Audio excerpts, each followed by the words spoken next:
मराठा आंदोलकांनी त्यांची भेट घेण्याचा प्रयत्न केला, त्या ठिकाणी राडा झाला, काल नांदेडमध्ये सुद्धा झाले.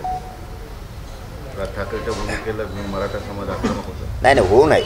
मराठा समाजानं उगाच काही असं करायची गरज नाही. मी परवाच सांगितलं होतं, पुन्हा आज सोलापूरच्या नगरीतून सांगतो की काय अडवायची आणि फाडवायची गरज नाही कोणाला. उगाच किंमत देत बसू नका. माझी विनंती आहे मराठा समाजाला, विनाकारण काही करू नका. कारण हे पुढेही करतील असं वाटलं नव्हतं. कारण आम्ही सगळीकडे सांगितलं, लातूरला त्यावेळेस सांगितलं, कोणी काय बोललं नाही. पुढेही मराठ्यांना माझी विनंती, सगळ्या दुनियात हिंडून द्या, सगळ्या गल्ल्यांनी काहीही करायची गरज नाही. ज्या दिवशी मराठा ठरवल त्या दिवशी सगळ्यांकडून उत्तरं मराठा घेणार आहे. आता सध्या आपले कुठं आंदोलन सुरू नाहीत. एक मान्य आहे की तुम्हाला बोललेलं सहन होत नाही, तुमच्या भावना मराठा समाजाच्या आमच्या लक्षात येतात, तुमची कदरही आम्ही करतो, परंतु राज्यात कुठं आंदोलन सुरू नाही. कोणीच कोणत्या नेत्याला अडवू नका, हिंडून द्या त्याला. मराठा बघतोय कोण मराठ्यांचे किती विरोधात आहे, कोणत्या नेत्याला मोठं आपण केलं हे मराठ्यांच्या लक्षात येतं आहे. मराठा बदलायला लागला आहे पूर्ण. लोकांच्या लक्षात आहे किती बोलले तरी त्यांच्या चुलत्याला कोणी मोठं केलं आहे हेही लोकांना माहिती आहे. किती लवकर उपकार फेडला हेही मराठ्यांना माहिती आहे. मराठा बारकाईनं लक्ष ठेवणे सगळ्या पक्षाच्या नेत्यांकडं, कोण काय बोलतोय ते सगळ्यांचा हिशोब होणार आहे. फक्त शांत राहा, कोणी आंदोलन करू नका ही विनंती आहे. संयम ठेवा, संयमात विजय आणि संयम राहू नये मराठ्यांचा, हे सत्ताधाऱ्यांची इच्छा आहे. त्यांची इच्छा पूर्ण करू नका, विनंती माझी की त्यांना संयम नको आहे. कारण आपल्या ज्या रॅल्या आहेत त्या रॅल्यासुद्धा त्यांना काहीतरी गोंधळ घडून आणायचा, पण मराठ्यांच्या मध्ये येणं त्यांना खूप जिकिरीचं वाटतंय. मराठ्यांच्या मध्ये येऊन गोंधळ घालणं आणि पुन्हा त्या गोंधळातून बाहेर निघणं म्हणजे हे खूप मोठं आमंत्रण आहे त्यांना स्वतःला. त्यामुळे ते धाडस नाही करत. त्यांची इच्छा आहे, सत्ताधाऱ्यांची, देवेंद्र फडणवीसच्या काही आमदारांची षड्यंत्र करून इच्छा आहे की या चाललेल्या रॅलीत भाजपाच्या काही लोकांना दगडफेक करायला लावायची किंवा गालबोट लावायला लावायची, पण टप्पर होत नाही. निवेदन करतात पण टप्पर होत नाही. त्यांना माहिती आहे मध्ये गेलं की बाहेर निघतो का नाही. कारण ही बी वाघाचीच फौज आहे इकडची. त्यांचं खूप दिवसापासून हे षड्यंत्र सुरू आहे, धिंगाणा घडून आणायचा, गालबोट लावायचं. पण इतक्या ताकदीनं मराठी त्यांच्या मागं लागतील ना, ही धाक आहे त्यांना. त्यामुळं माझी इच्छा आहे की आपण संयम धरा, शांततेनं न्याय मिळत असतो आणि आपण तो मिळवून देऊ.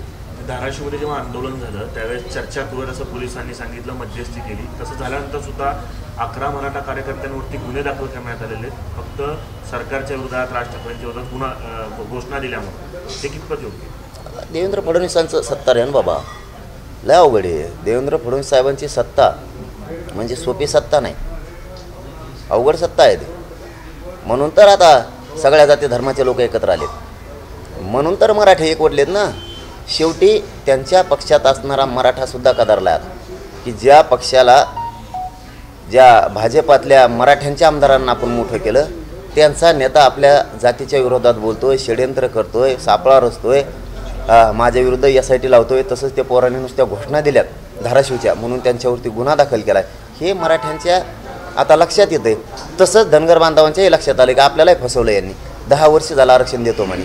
हीच लिंगायत समाजाचाही प्रश्न आहे, हीच 12 बलुतेदारांचा आहे, मुस्लिमांचा आहे. तुम्हाला या विधानसभेत कळलं आता कस का देवेंद्र फडणवीसांना कोणची किंमत मोजावं लागते.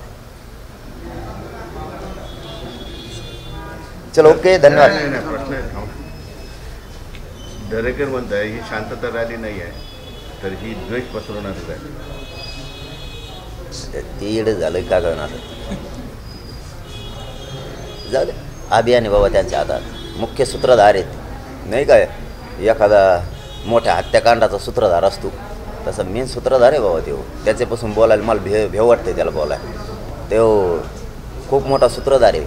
त्यांनी तर किती एका क्रांती मोर्चात 3 क्रांती मोर्चे केले आहेत, समन्वयक बदनाम नसून बदनाम केलेत, लय मोठं कामगिरी केलेली त्यांनी. म्हणून त्याला मागच्या दारातून घातलं आहे त्याला. ही सत्य परिस्थिती, याच्यात काय खोटेपणा नाही. आता या अभियान राबवतोय, त्यातला एक जण आता लगेच सुरुवात करणार आहे अभियानाला, संघटनेवाला. परत काही समन्वयक तयार केलेत, त्याने काही आमदार तयार केलेत बोलायला. त्याला आता काय असतं, मराठ्यांचं वाटोळं व्हावा त्याच्यात त्यांना आनंद आहे आणि आम्हाला आनंद आहे आमच्या मराठ्याचं चांगलं व्हावं.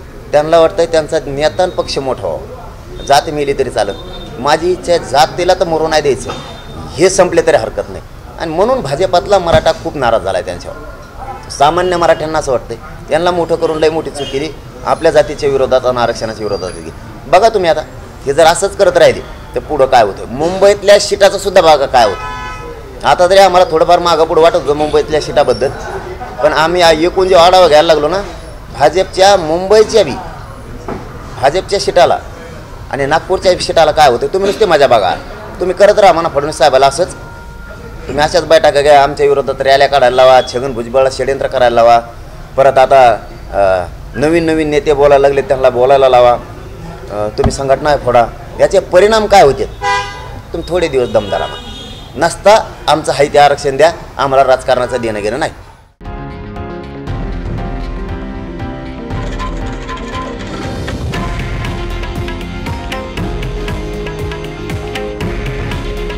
हे आहे देशातील नंबर 1 न्यूज नेटवर्क आणि आपण पाहत आहात TV9 मराठी. काळजी तुमची, हित महाराष्ट्राचं.